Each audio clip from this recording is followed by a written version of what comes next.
Reese's Pieces. What's up? Good afternoon.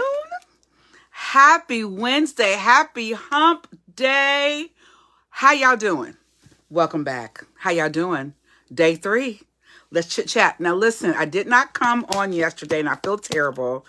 My day got away from me yesterday, so I did not get to do Tuesday tea with TT. I messed up because I got overwhelmed. It was a lot going on. I just could not bring myself to do it. So, but it is Wednesday. It is Water Wednesday. Get your water bottles. If you have, I actually have another bottle here, another thing, and I usually put my water in here. It says mom. Number 1, mom. My daughter gave it to me. I put water in here with lime. But I'm just drinking out my water bottle today. I just pulled it straight out the fridge. Yummy.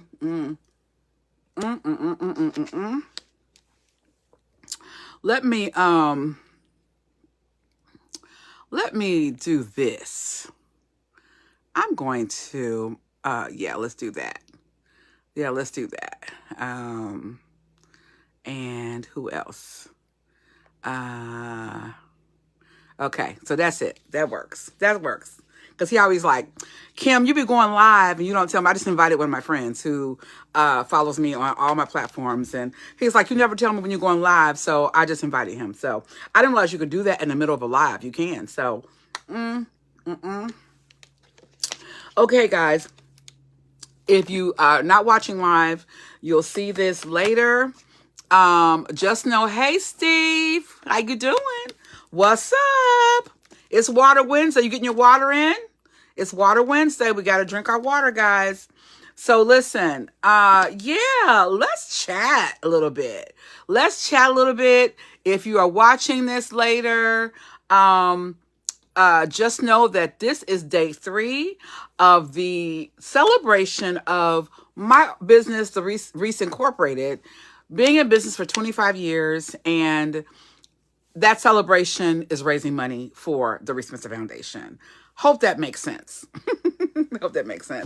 Y'all having a good day? Y'all good? Everybody good? Everybody having a wonderful day? I hope so. Mine has been restful, although my sleep schedule is off. It is off. My sleep schedule is off because I am on 2 different time zones because of what I'm doing. My husband's in Ghana. I'm here. I'm awake at night, like early in the morning. It's like wee hours in the morning. It's like 3 a.m. or whatever.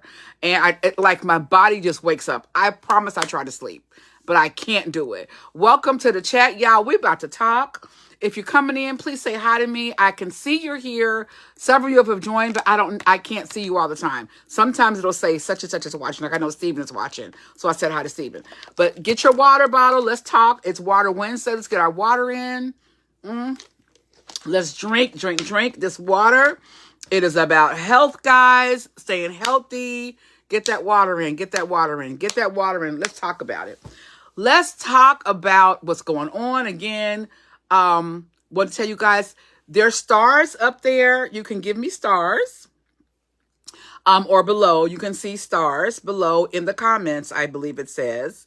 And you can also go to our page, our Facebook page, and go to www.reesmensahfoundation.org to donate. Okay. So I am coming on every day for 2 weeks. I didn't do it yesterday. Again, I got overwhelmed, got really, really busy. Didn't do it. How you doing, Steven? What's going on in your life? How's your Wednesday going? Are you working hard? Are you hardly working? You know how they say, hardly working hard. So yeah, so come on in. Let's chat. Let's talk. Again, get your water. Again, it's a fundraiser. We're doing this for 2 weeks. 2 weeks, day 3. Let's talk about Travis for a second, y'all. Travis Hunter. Let's talk about Travis Hunter. So, if you don't know me, I'm Kim. I'm a mom of 5, wife to 1, and I love you. I get it. I understand, Stephen. I get it. And I love football. I love sports, specifically football. Okay. I will watch basketball every now and then, every blue moon. I will watch basketball. Um, I will watch baseball, but I have to be there. I don't like watching baseball on TV. I like to be in the, at a field watching. And I do love basketball. I like to be there. Like, I'm going to tell you my favorite. I like the NBA, but I like street ball. Something about street ball. Okay, those of us who grew up in Cincinnati, specifically Kendi Heights, Silverton. Back in the day, this is when the Larkins like were very like they were going to when this is when Byron was going to. So I'm dating myself. He was going to Xavier, and they used to, hey, Maxwell, hi brother, and to say Maxwell, hey. My whoa. My brother-in-law is watching. He just came on. I miss him so much. He's amazing. I love him. Anywho, so back in the day when they used to, they would play street ball at Silverton Park. Now, Silverton Park is still kind of there, but they tore down Silverton Elementary and built a new Silverton school in that area. Oh, I'm good, brother. I'm good. I miss you guys so much. I miss you so much. So, that reminds me. I was doing hair and I took my rings off, and I never ever take my rings off ever. So I gotta put my rings back on. Anyway, I could feel it. Like, oh, something don't feel right. So anyway, my laptop acting up. So I like watching street ball. Okay. I like soccer. Here in America, we call it soccer. In Europe and Africa, it's called football, right? It's football, right? And there we go. I had to find all of my pieces. I wear 4 rings on one hand, on one finger. And I can tell you the significance of it a little later. However, I digress. So I really like street ball as opposed to watching the NBA, on TV, whatever. So football is my thing. I love football. I know the game. I'm not just one of those ladies who are like, oh, they look so cute and yay, they got a touchdown. No, I am into it. Like, I love the sport. I love the game.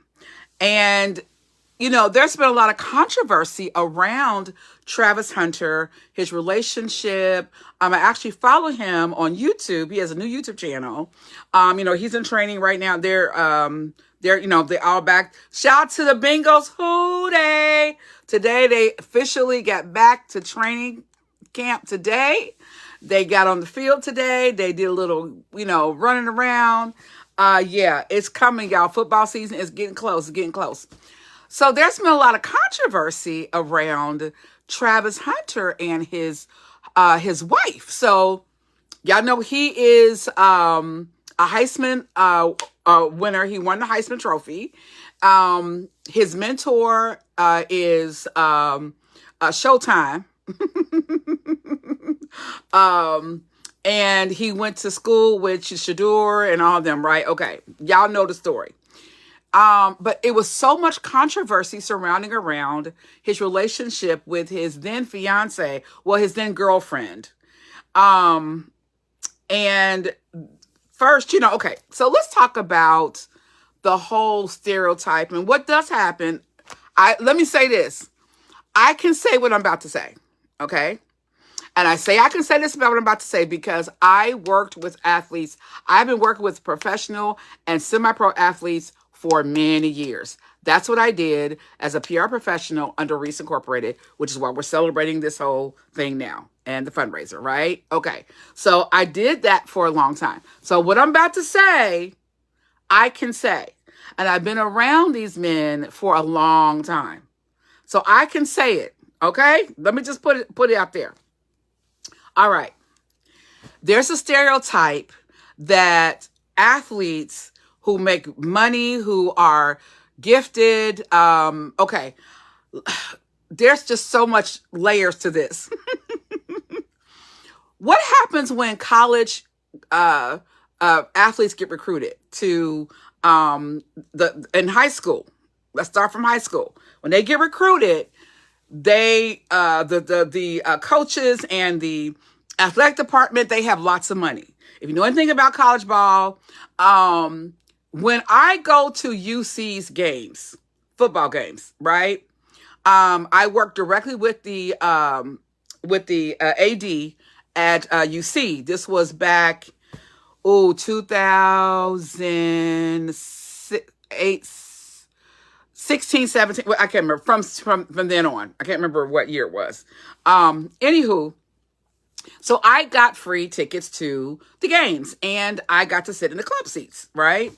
The club, let me tell y'all about the club seats at UC, University of Cincinnati. Let me tell you about the club seats in UD. Let me tell you about the club seats in Iowa. Let me tell you about let me tell y'all, okay? College athletes don't get paid. But the money that goes through those programs is huge, right? And the money they put into the stadiums will make any NFL stadium put to shame. Now, I'm going to compare UC's stadium to Paul Brown. It's bigger. Paul Brown is bigger. Well, it's a regular field, so it's a regulation field. So it is bigger because there's more spaces and more seating. That's why it's bigger.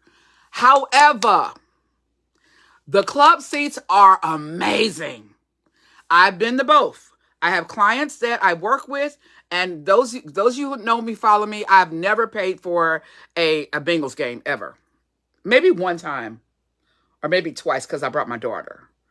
But I got tickets, club seat tickets and sideline tickets. Because my clients, they had the, if they weren't in town and it was a home game, I got to get those tickets and I got to go and I would bring people with me. I would extra tickets, things like that. So I've had access. So yeah, the club seats are nice. The clubhouse is nice. You pay for everything at Paul Brown, right? At UC, you don't pay for everything. There are stations everywhere of any kind of food you want. Like a Mexican, Italian, American fare, all kind of desserts, like snack stations, nachos and cheese stick. I mean, everything you could think of at every game, not just special games, at every game. And I went to most home games at UC because I had two clients playing for UC and I worked directly with the AD at UC. So they put lots of money into these programs. Now, let me go back for a second, right?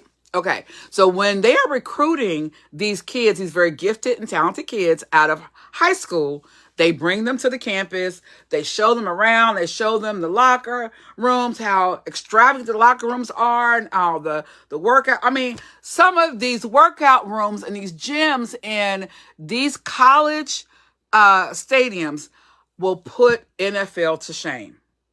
I don't know where the NFL spend their money. It depends on what city you go to. But still, even if you sit in a cup seat, you still got to pay for your own food. Unless you have a suite, you still got to pay for the food in the suite too. Now think about it. So it's crazy. Anyway, I digress again. So they take them there and they show them everything and they make it look like roses and, oh, you come here, this is what you're going to get. And guess what else they do? They bring girls. They party with them. And they have they bring the girls. Some of the girls don't even go to the school.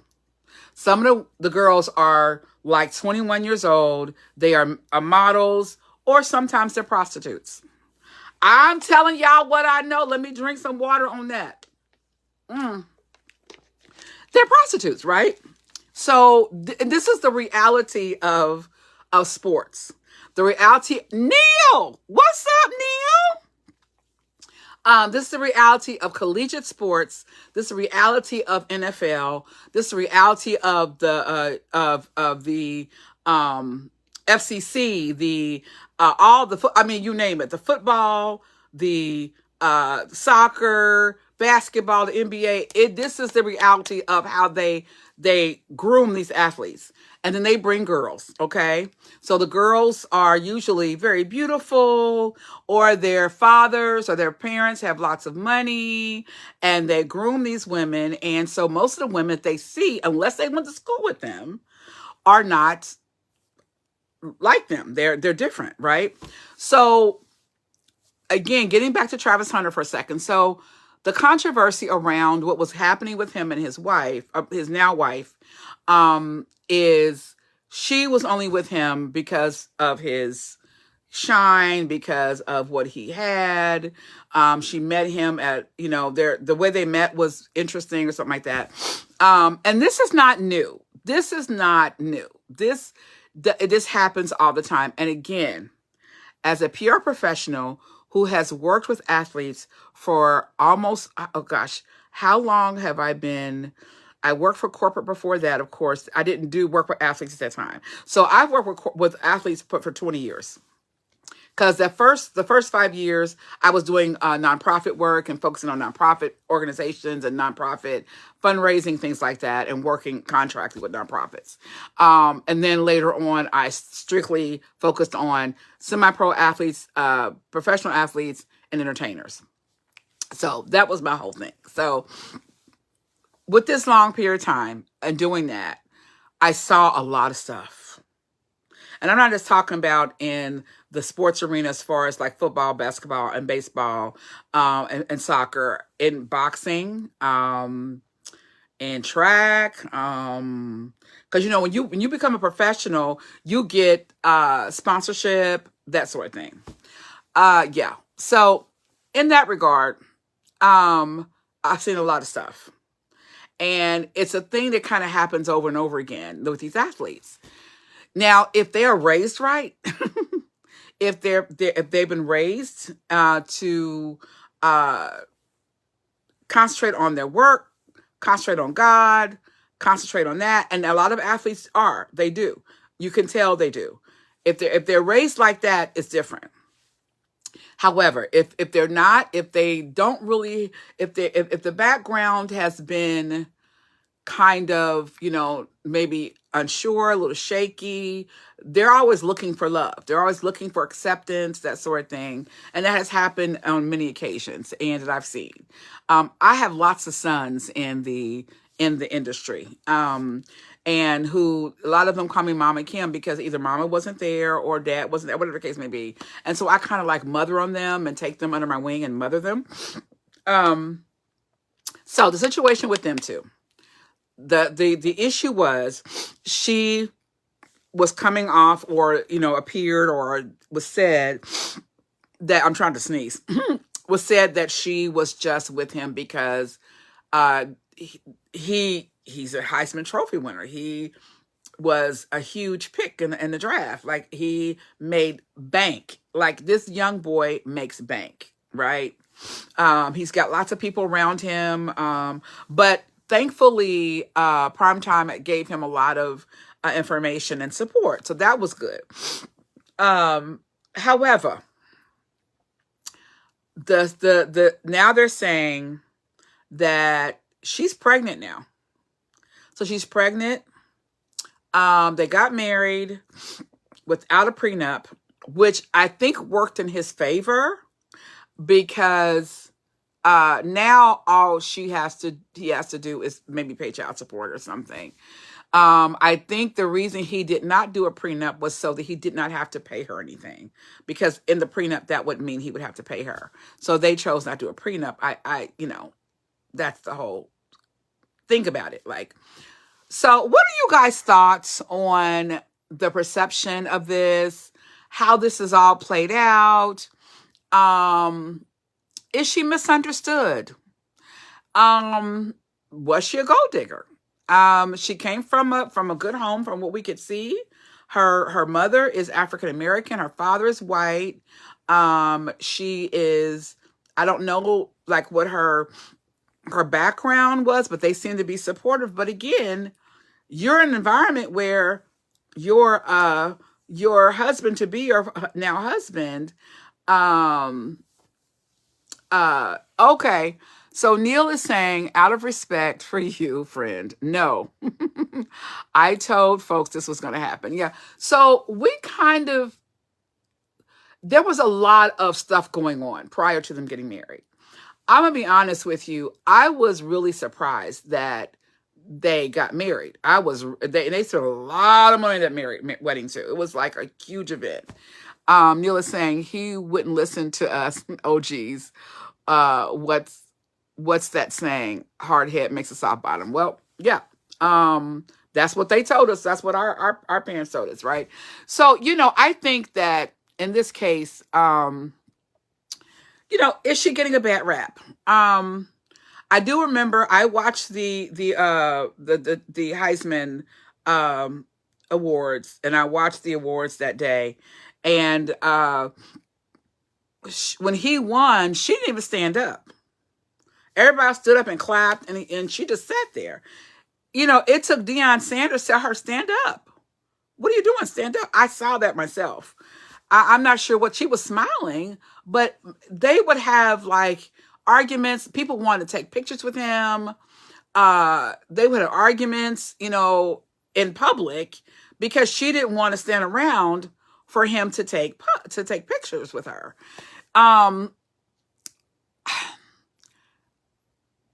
I watched the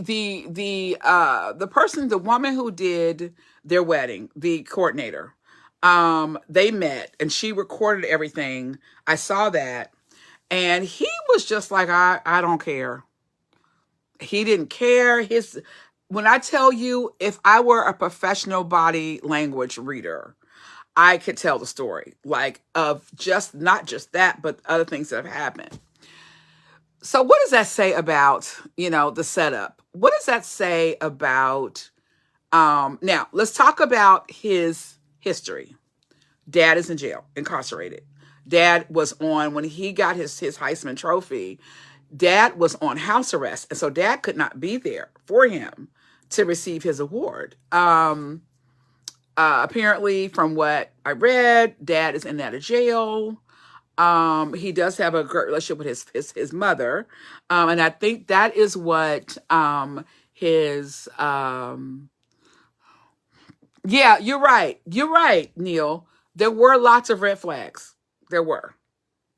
I think my concern with the whole scenario is he did not have, I think until he went to college did he get under, Deion Sanders. But then what happened prior to that? Like, who took care of him? Who helped guide him? Who was his, like he had a coach in high school, of course. And then, of course, he went to college. He was under Deion Sanders, which was great for him. That was amazing for him. To have someone to take him under his wing and really help him and father him in that regard. Although he had a relationship with his father, but there's so much there. There's so much there. As a PR professional who works with athletes, I have always been concerned about the state of a lot of my athletes. The relationship they have with their parents, the relationship, some didn't have a relationship with their parents. If I was hired by a family member. One of my clients, I was hired by his uncle to work with him. And in the collegiate world at that time, because of NCAA rules, I can't represent the individual until they graduate. So I represent the family, and then when they graduate, I can represent the individual. So that's how we made sure that nobody got in trouble or lost their scholarship, if you will. I have seen a lot of this, though. I've seen a lot of situations where even during break, a lot of these guys didn't even have a home to go to. They didn't have people or family to take them in and take care of them. They stayed either on campus or stayed in the again, talk about the money put in.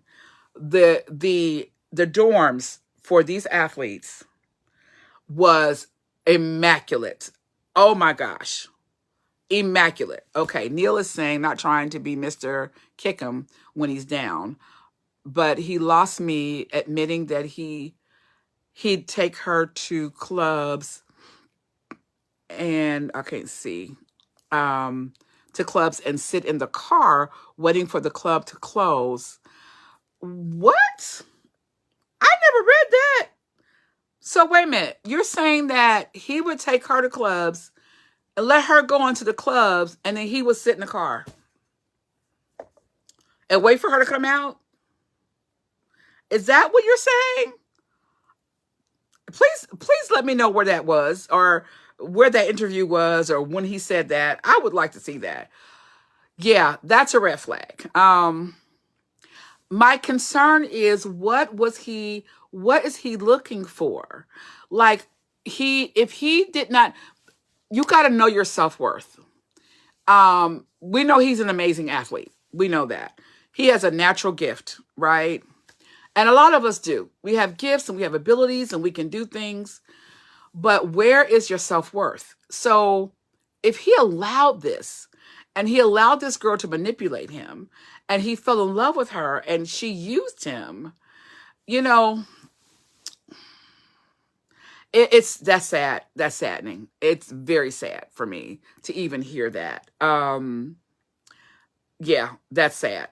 And I hope and pray, and this is where I'm getting to, really.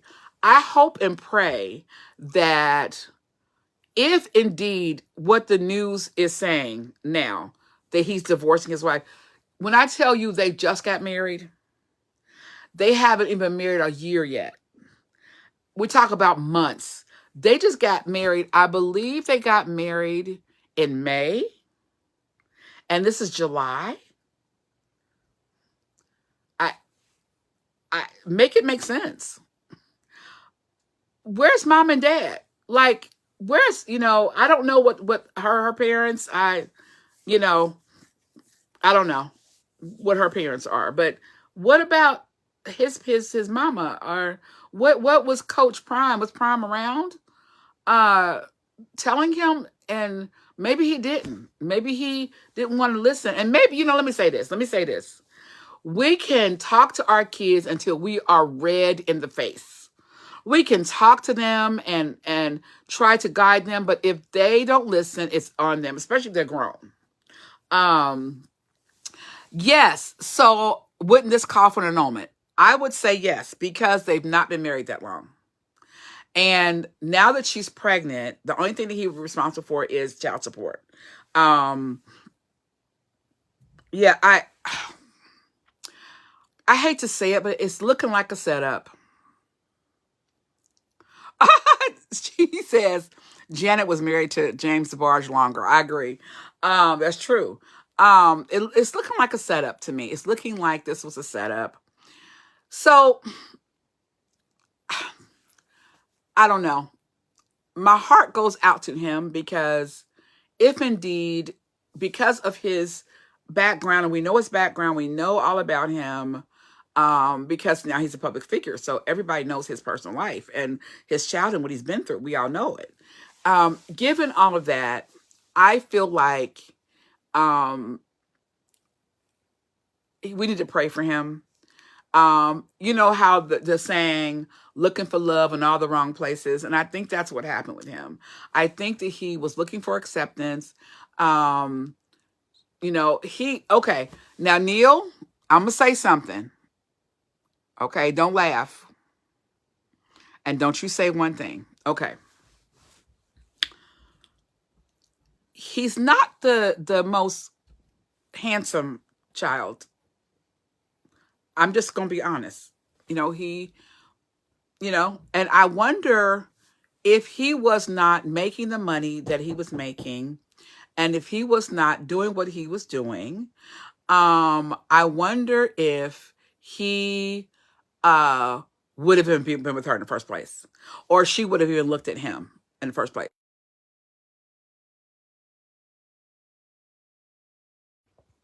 Sorry, guys, my son was at the door. I wonder if he would even be appealing to her, because I don't know. I believe that he has a fun spirit. Did you watch him at his wedding? He had such a a good time. I'd never seen him like that. I've seen him, around and seen him on, but he had an amazing time. He was having a good time and just out, just having a good time. I wonder if he was bullied, if he was talked about, and I wonder if he had a situation to where maybe he felt like, that's trash. Felt like he needed the acceptance because maybe he was bullied, So okay, yeah, okay, Neil, you understand what I'm saying? Okay. Neil said, yes, I saw the excerpts of the wedding showing his, yeah, he was smiling, like he was having an amazing time. And it seemed like they were happy, but I will tell you, I saw the planning leading up to that because the planner recorded every meeting they had. Every time she did something, every time she laid out something, she showed them. And, he was not happy during that time. Maybe he was happy when he, was at the wedding and, just leading up, his friends probably, pumped him. You know how it's a wedding, it looks like, my grandma would say, if it barks like a dog, it's a dog. It looks like, she was an opportunist. And, yeah, that's what it looked like. That's what it looked like. And I think it's very sad. But on the bright side, yes, he has, he's having a baby, and, he's going to have to be responsible for her and the child. It is what it is. They were, that's his wife now. They have a baby. Now he has that responsibility. On the bright side, this marriage did not last that long, right? If she indeed is someone who was just being an opportunist, it didn't last that long. So therefore, it gives him a way out, other than he'll still be connected with her because of the child, and they'll have to have visitation and all of those things. And I'm concerned if he moves on with someone else and he's got the baby, is she going to be the type of person that is going to cause baby mama drama? We know we've dealt with that before. Okay, Neil is saying, let's call a strike and a ball. That little boy has self-esteem issues, self-hatred, even though, I got to open up, even though you say she has Black in her, what are her dominant feature? Okay, well, right. Because that's why I said what I said. Because, people were like, oh, he just went, I this is a thing. And y'all know me, I don't sugarcoat nothing. I don't. It is a thing. Black athletes, the majority of them will marry or be involved with a woman outside their race. It happens all the time. Every one of the athletes that I work with, except for one, was married or in a relationship with a woman outside their race. It just is like the norm with professional athletes who make lots of money. It's the norm. Now, it's not becoming in football. We're now seeing a shift of that. We're seeing like the Saquons and the Russell Wilsons and the who else, who's well known. We're seeing them marry within their race. They're marrying Black women. And why not marry us? We are fabulous and we are beautiful and we deserve to be with a man just like any other person would be, any other woman. So why not? And this has been a controversy within our community, specifically where Black women are concerned, that why do these Black athletes who make this so much money, why are they going outside of their race? Why are we doing that? Okay, what's happening with that? Yeah. Yeah. So I think, in this regard, it's playing out like a lot of these relationships play out. If they are with, thank you, Neil. I feel like a queen today. I'm representing Africa today, baby. But and as we're talking, guys, don't forget you can hit that star and donate to the Reese Mensa Foundation, please. As we're having this conversation, either it's up top or it's below a star. You can add and you can donate, or you can go to the website and scan the QR code and give through Cash App, or again, if you have Zelle or Venmo, you can give it directly to me and it'll go into the nonprofit. So just make sure I'm going to throw that out to you. But there has been a controversy, an issue with that within our community, and specifically where African American women are concerned. Why are we not good enough what is it that, okay, so I'm going to tell you what it is. It's not that we're not good enough. It's not it. There is a social status that happens when a man of color makes a lot of money, gets a major contract, plays professional ball, and they automatically, there's a status that you got to get you a white woman. Hey, Ron. How are you, Ron? How you doing? Welcome to the live, babe. I'm doing this every day for 2 weeks, but I do it every Monday and every Tuesday. Or every other Monday, every other Tuesday. Good to see you, bruh. So I think that if we are going to be honest with each other, that whole stereotype has got to change. It's got to change. It's got to transition. It's got to move. It's got to look differently. And I will tell you, all of the parents that I was connected with my clients. So the scenario for me is, if a family, it was always word of mouth because I took good care of one of their babies. And they said, oh, you should talk to her. She's in Cincinnati. She could take care of your baby. So most of the young athletes that were in college that I worked with were here in Cincinnati. They went to UC, right? Every now and then I would get someone from another city. But it was a majority of the college athletes were here in Cincinnati. So it was a word of mouth. So their parents were like, oh, Kim is great. She'll take care of them. And then she can continue to work with them when they graduate. So that's kind of how that worked. So as I got to work with the families and the young men, I would tell them, I have to be honest with them. If you meet a girl, make sure that you really love her. Make sure she's someone who you think is going to better you. Okay. There's a reason for that term, better half.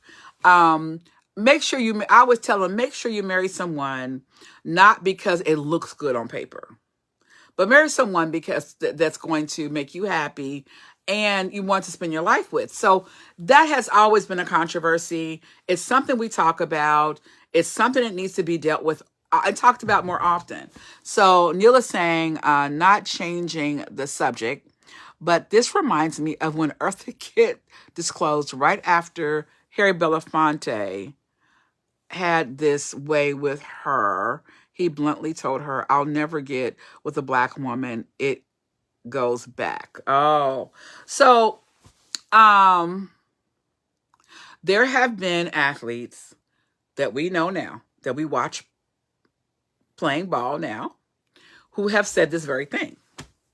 They have said that they will not date or marry black women. And they're black, but they won't marry a black woman. From a black woman's perspective, that hurts. It hurts to hear that. Your mother was black. Your father was black. You're black. Why can you not marry a black woman? Like, that is very hard to hear. Now, let me just say this. There's one former client that I have that I worked with, and he played for several NFL teams, and then he went on to just do his own personal training, and he has like supplements and he does all that. He met his wife in high school before he blew up. And they have an amazing relationship. They have beautiful children.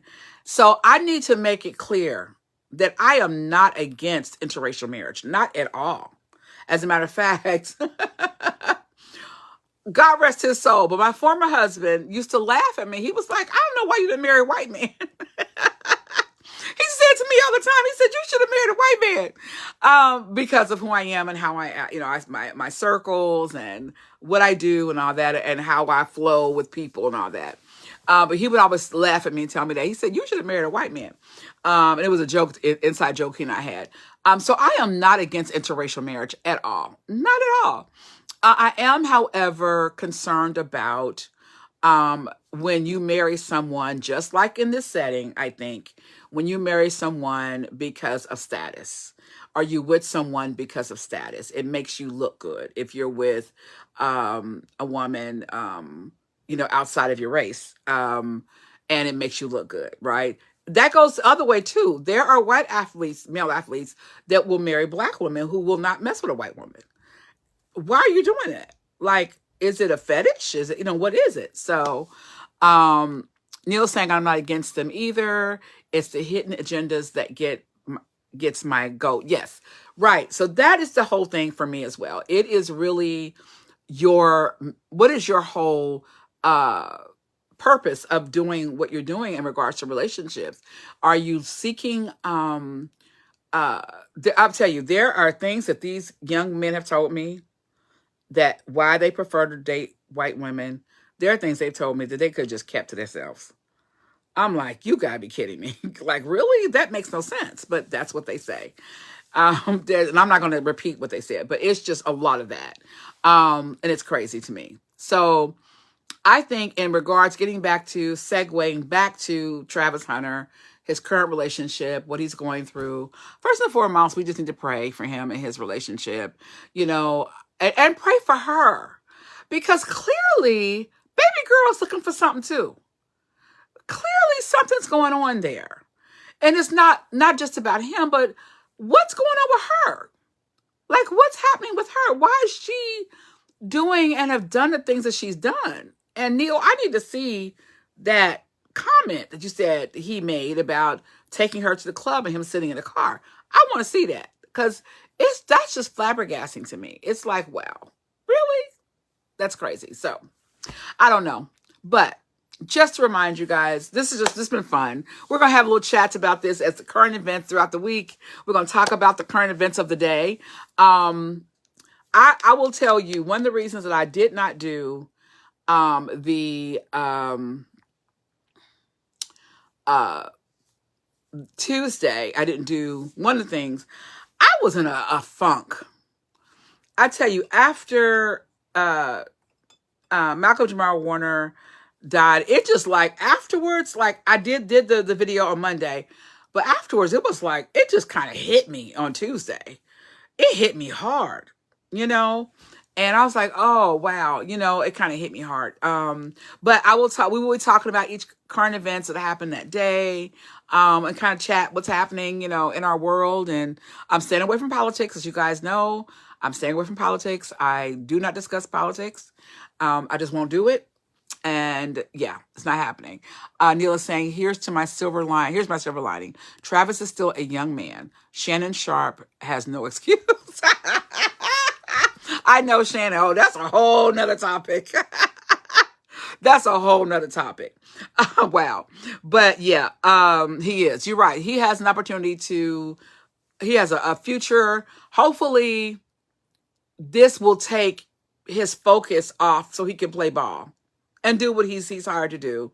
And because he's got too many distractions. And I'm looking for Shador. Sanders, I really want to see what he is doing this year in Cleveland. Like, I'm excited about that. And we don't support Cleveland. Like, Ohio Bengals or die. we don't, but we know we got that rivalry with the Browns.